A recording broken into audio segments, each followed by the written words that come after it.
have this. Say that again. This is at the start, 0, 0. Just push the arrow. So,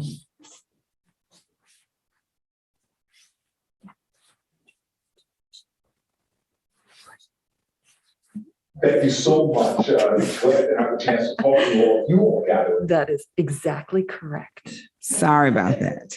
She knows that was just a practice one. Let's go back to the beginning. Good morning. The COIA Group Steering Committee started back in the summer to try and identify a speaker that we might engage in around NIL. So we contacted Senator Cory Booker's office, and we went through a lot of paperwork, a lot of back and forth, a lot of discussion, a lot of explaining of what we wanted. So the senator's staffer met with me and met with Joan and Kelly and decided that the senator would provide a brief message to give to you. So we're going to show that now. And when we finish, we will have questions and responses regarding this and other information we've discussed this morning. So we will start it now. Thank you so much. Glad to have a chance to talk to you all. You all gathered together for this important annual meeting of the Coalition on Intercollegiate Athletics. I wouldn't be here today if it wasn't for my involvement in college sports. I would say I got into Stanford not because of a 4.0 in 1600, but because of a 4.0 yards per carry and 1600 receiving yards. I worked hard academically in college, and I know that it was a combination of academics and athletics that really was the foundation for where I am today. And from sports, I learned some of my best lessons about teamwork and leadership, things about delayed gratification and grit and toughness. And so I can sing the praises of college sports, but I also know that we have a challenge within our college sports, that college sports is far from perfect. I'm speaking to you today because of a process that was kicked off years ago to give college athletes the long overdue access to their rights, what I believe should be their rights, the rights over their name, image, and likeness. Fortunately, the NCAA didn't wait for the wheels of Congress to turn, but acted to make sure that all athletes were given the opportunity to take advantage of their own NIL rights. I commend them for taking that step. This change has allowed athletes to benefit from their strong commercial value. It could be their highest earning years of their lives, or at least significant ones.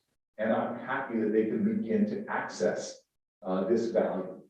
But the status quo is still not working. It's not a balance. There's a patchwork of different rules across the United States that unfortunately undermine really what should be the larger goal for college sports, that there's a level playing field.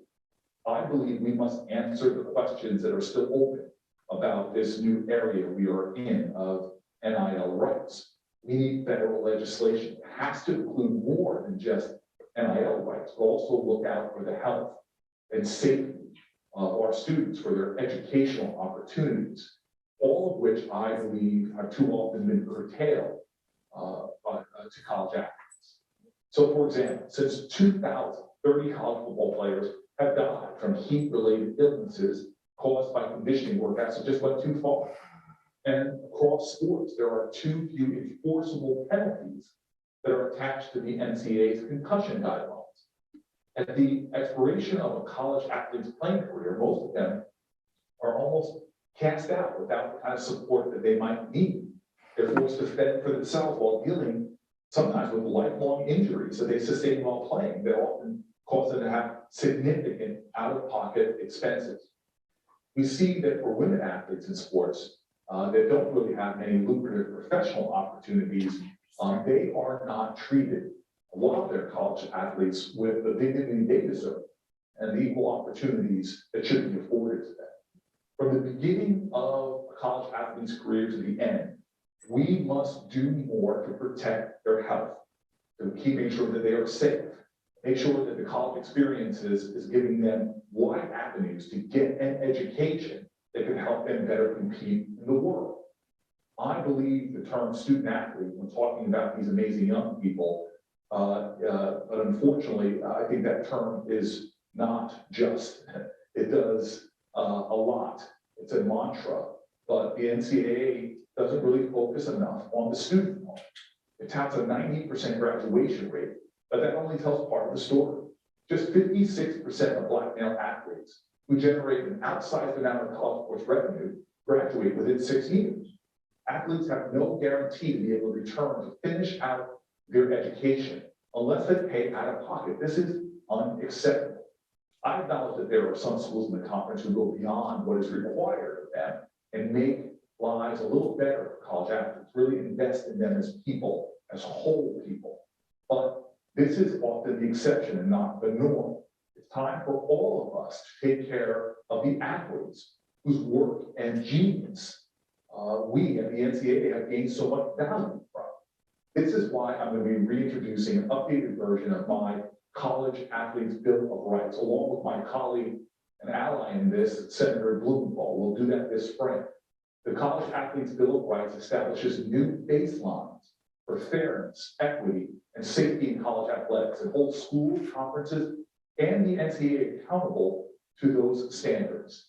The bill that sets forth a federal standard for athletes to market their own name, image, and likeness, but it goes much further. It creates enforceable, evidence-based health, safety, and wellness standards. It establishes a medical trust fund so that athletes aren't forced to pay out of their pocket for injuries sustained while wearing their school colors. It improves educational outcomes and opportunities for all college athletes. And the College Athletics Bill of Rights increases transparency and accountability, requiring public reporting of critical data like total sports revenue and expenditures, the hours that athletes are committing to athletic activities and academic outcomes by race and genders. All of this need more accountability.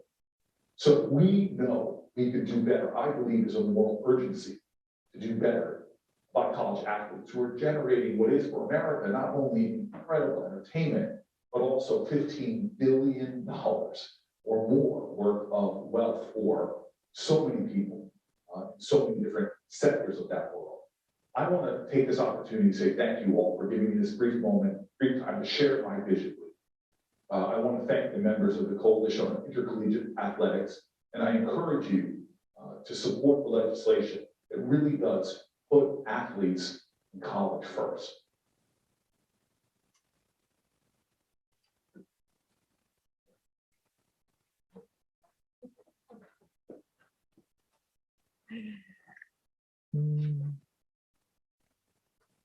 Go ahead, Vera. So questions from the virtual audience or from the audience here in the auditorium? Questions or comments?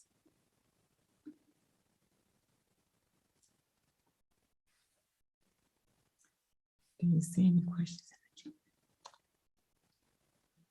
See?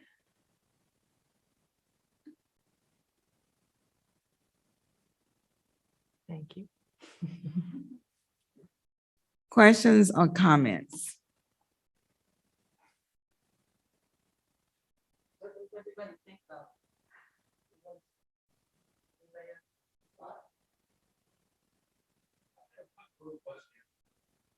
Do you know how much your